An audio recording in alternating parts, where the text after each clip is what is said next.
Live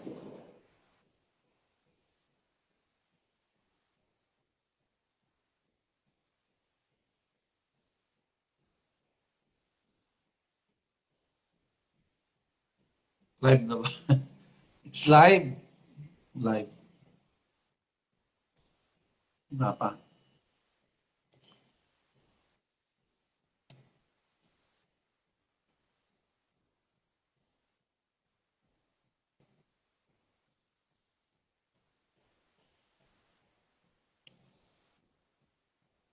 Wow, nang break time. Well, anyway, thanks God.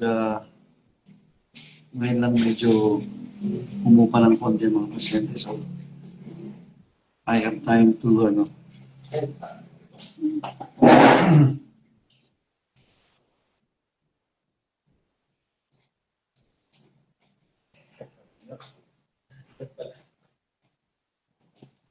yan, break time kasi natin. Mga kaprobinsya, kaya ito, may time tayo na mag-live.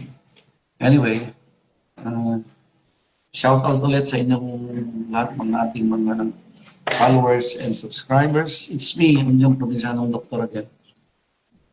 Medyo, ano na tayo ngayon, medyo nakarelax sa konti. Break time nga eh, kaya relax.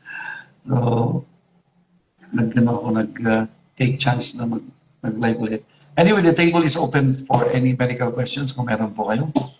And andito po ulit ako na bumabate, siyempre, sa inyong lahat, kung nasaan man po kayo, sa panig ng mundo. Magandang umaga, magandang tanghali, magandang gabi. Salamat sa iyo, walang sawang pagtangkilik sa inyong probinsyanong doktor. Shout out siyempre ang ating mga loyalist dyan. Ang ating first honor rule, itong isa sa mga ating mga idol na pasaway dito sa Santa Rosa. Yan. Mr. John Michael. Michael John Presbitero Tan. Yun. Anyway, sa ating mga iba't ibang NGOs, of course, hindi natin pwedeng kalimutang batiin ang ating mga nasungit din natin mga nagtitiwalang mga ating mga pasyente. Salamat sa inyong tiwala at sana'y isama nyo na rin yung mga hindi yung mga tropa nyo po dyan, mga kabarangay, mga kamag-anak na hindi po nakaka-follow dito sa ating page. Because we can discuss any medical issues here. Kung may mga concern po kayo, Luzon, Visayas, Mindanao. And of course, binabati ko rin po lahat ng ating mga young vloggers, young and old, young and adult vloggers all over the world, of course. Anyway, yung mga hindi pa po nakakalam ng ating schedule, every day except Sunday, from 9 a.m. to 7 p.m. po. Nandito lang naman po, nandito lang po kami. And those who wants to relax, kung alam nyo, kung napapansin nyo itong ating background, this is a mini bar. Yan, music bar. Kung gusto nyo mag-relax ng konti, especially your free time, dito lang po kayo.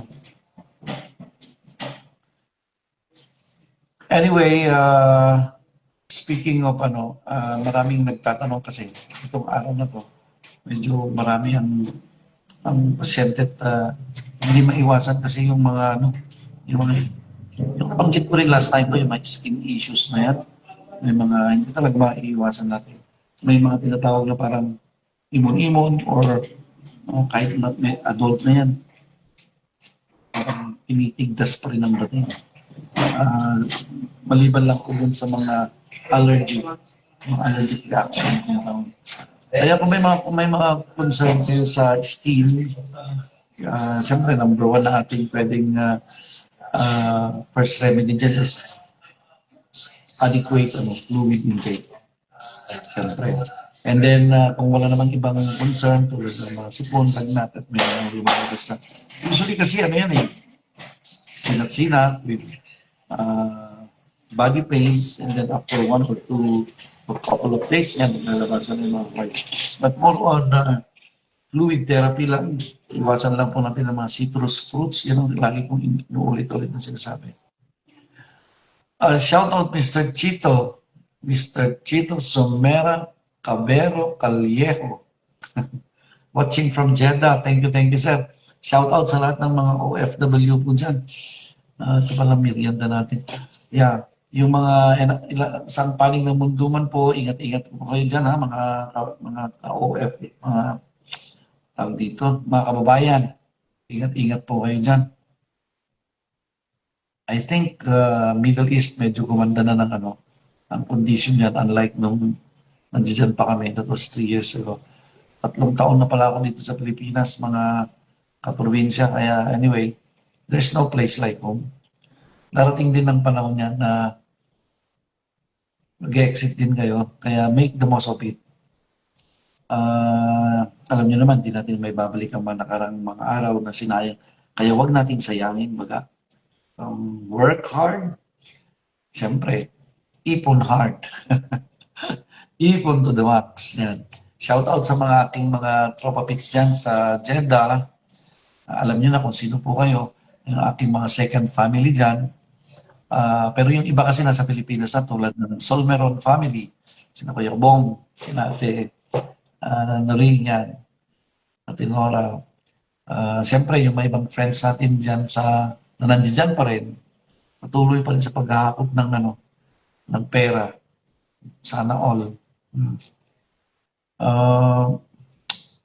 Marami. Hindi ko kayo mapangalanan lahat, pero siyempre, naalala ko din kayo. Anyway, nandito lang kung yung mga nagbabakasyon po sa Pilipinas, keep in touch po kung gusto nyo ma-update or ma-review natin ang inyong mga medical records. Nandito lang ako, as usual, kung anong mga ginagawa natin dati dyan. Nung nandyan pa ako.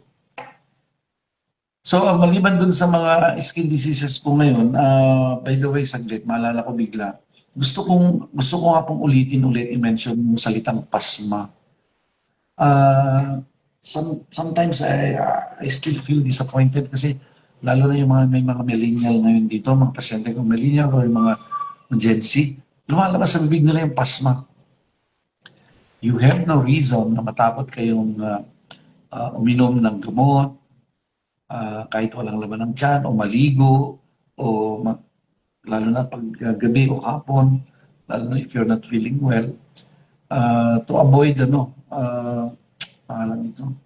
other skin diseases. Karamihan dyan yung mga tinatawag na pigsa, yung mga infections ng balat, tinutubo-tubuan, may na-infect na yan. Bakit? Punas-punas lang kasi kayo, takot kayo maligo. Hindi naman po totoo ang pasma. Ang pasma kasi is yung tinatawag lang, it comes from the word na parang, sa nga yata po yan parang Spanish word or something like muscle spasm. Parang ganyan. Because of the sudden change of temperature. Pero it doesn't mean, kaso ang mga Pilipino, masyadong nakaano na yan sa isip ng mga Pilipino na, mapasma ka, ito, ganyan. For me, personally, hindi ko po inilagay sa isip ko yan. Mula kahit nung high school ako, medicine ako, doktor na ako. Wala akong experience sa ganyan, pasma na yan. Basta pagkagaling mo sa labas, duty ng 36 hours, walang tulog, pagdating sa bahay, diretso sa banyo, shower agad. Ganun yun, para maiwasan natin yung mga secondary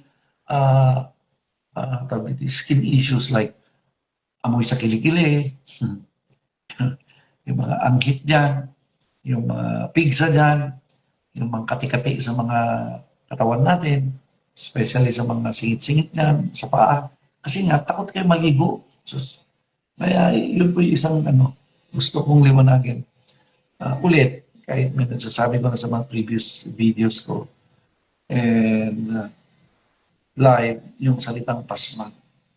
Anyway, yung mga late po na makapanood dito sa ating live, pwede nyo naman pong ihabol or mag-DM na lang po kayo So, ang concern natin dito is mga skin diseases nga. Sabi ko na kaliwat kanan ngayon because of the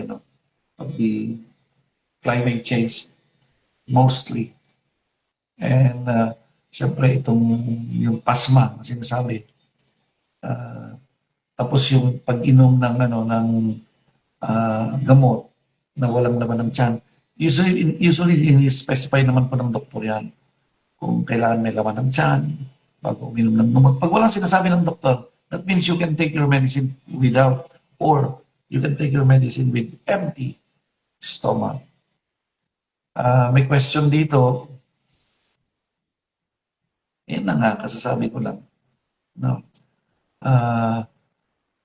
You can just safely take shower after mag-basketball, after ka sa labas, kay galing ka sa malayong biyahe, kay naglaro, kay biyahe, unless exemption to the rule, yung nag-sideline kayo na nag-cater, nagluluto kayo sa harapan ng malaking talyasi or kalaan na apoy talaga, syempre mainit talaga yan, direct.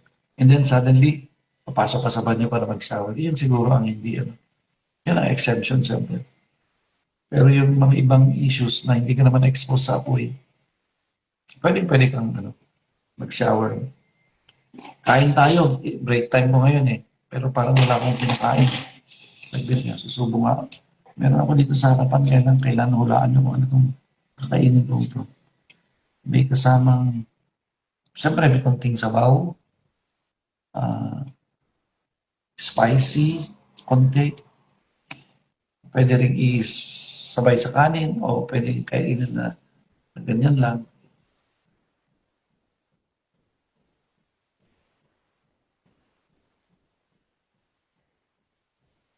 Dapat kung yung by the way guys, ito lang ang gusto kong i-inculcate sa inyo. Iwasan niyo po yung mag-search sa computer po. Kung may mga health issues kayo, iwasan niyo po ha. It's not a healthy habit. Kasi nakalagay nga dyan sa mga hospital na Dr. Google is very dangerous. Kaya huwag kayong mag-search sa computer kung meron kayong health concern. Tulad niyan, kausapin niyo yung mga people living like the nurse, pharmacists, the frontliners or the doctors, not the computer. Yung sinasabi mo, sir, Chito, kung sa napapansin mo, napapadalas kang ganyan, nagkakaroon ng mga skin itchiness, standby ka lang po doon sa mga antihistamine na tinatawag. So you can safely take it naman hindi naman antibiotic yan. And usually, sinasabayan po yan ng dalawang gamot. Antihistamine with, there are a lot of available over the counter naman na pwedeng isabay sa mga antihistamine. And syempre, kung napapansin mo na dati hindi ka naman ganyan, tapos parang napapadalas, better visit a doctor, syempre. Maliban, syempre, maintain a hygiene talaga dyan. Hygiene, and then there are, case-to-case basis din po kasi yan. Tulad niyan pagbabae. Usually, hindi po naiwasan na nagkakaroon ng issue sa urine. Yan. May question pa dito. Shout out the Sky Zoe Murphy. Thank you very much. Kumusta na po yung bukol nyo, sir? Kailan ba kayo nandito sa akin na nagpa-check up na may bukol? And then, ano na po ang development dyan? Ano yun? Amen.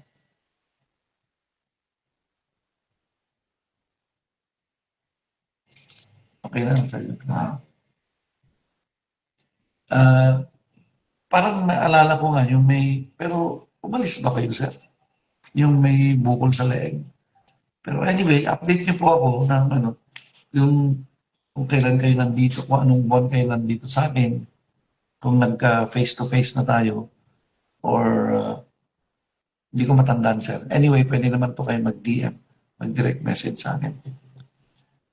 So, yun ang ano, ang pwede niyong iwasan lang po hindi naman direct na kawawa ang manok Laging nalala, laging inaaway ng manok pero kahit walang connection sa manok manok ang sinisisi sa mga skin issue.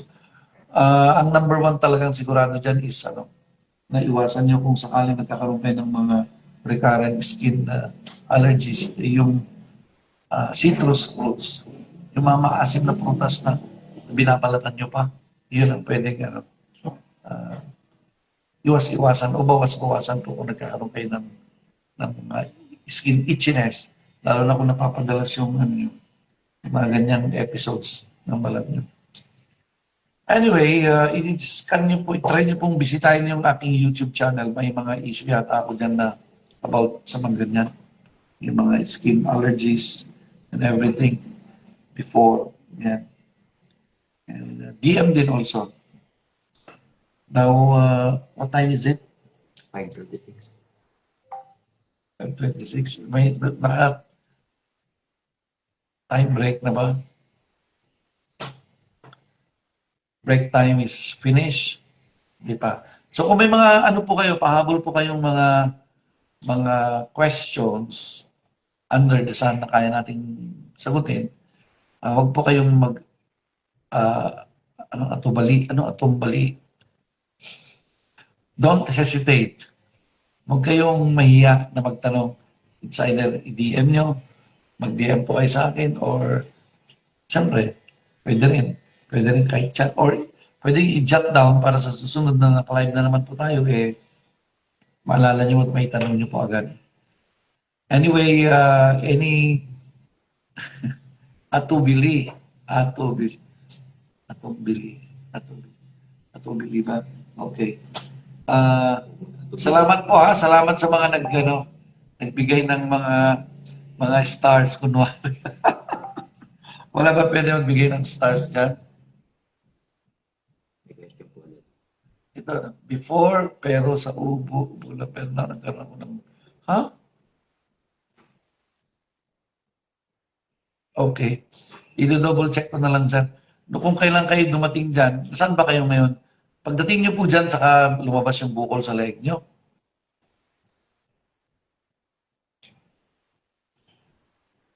I-ano nyo na rin, sir, i-screenshot nyo rin yung mga gamot, yung reseta nyo na nainom nyo before, or may ongoing kayo ngayon kung nagpatingin kayo sa mga doktor dyan na iba. I-ano nyo lang po para reviewin natin mamaya. Okay. Calling once, calling twice. May mga pahabol pa po bang tanong diyan?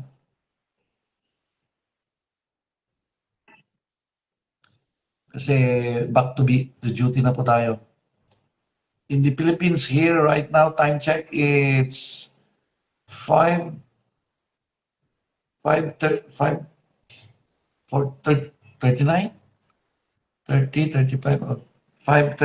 p.m. na po dito in the Philippines. Kaya back to duty po tayo. Kaya yung mga pahabol po dyan, it's okay. By the way, yung ating I need your support. Kaya suyo nyo yung mga kaibigan nyo, tropa, family na hindi pa nakaka-follow. So just like and share ang ating mga videos na dumadaan sa mga walls nyo kung ayaw nyo pong masaktan. And sige sir, pasyal po kayo sa akin. Dalhin nyo po yung mga records nyo kung sakali kung may mga ginawa dyan sa abroad. Bitbitin nyo lang po para tulungan ko po kayo ipaliwanag sa inyo. Shout out Ma'am Rose Santos. Kumusta po kayo, ma'am? Saan pong location nyo?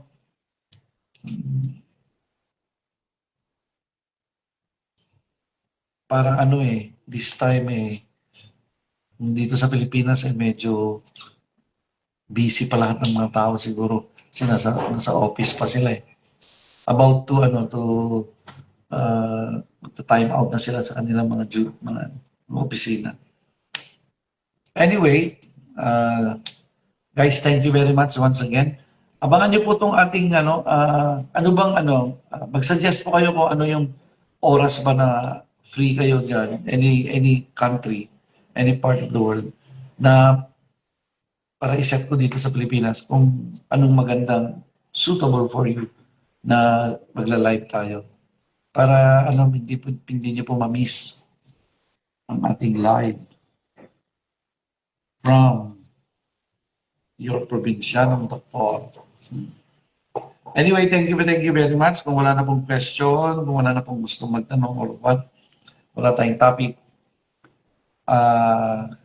Once again, thank you, and shout out sa ating mga followers, subscribers again and again. YouTube po natin, Alex MD23. And ang tawag dito, ang ating page, Alexander Otan MD lang naman po. Dito lang kayo, ma'am. Yes, noon.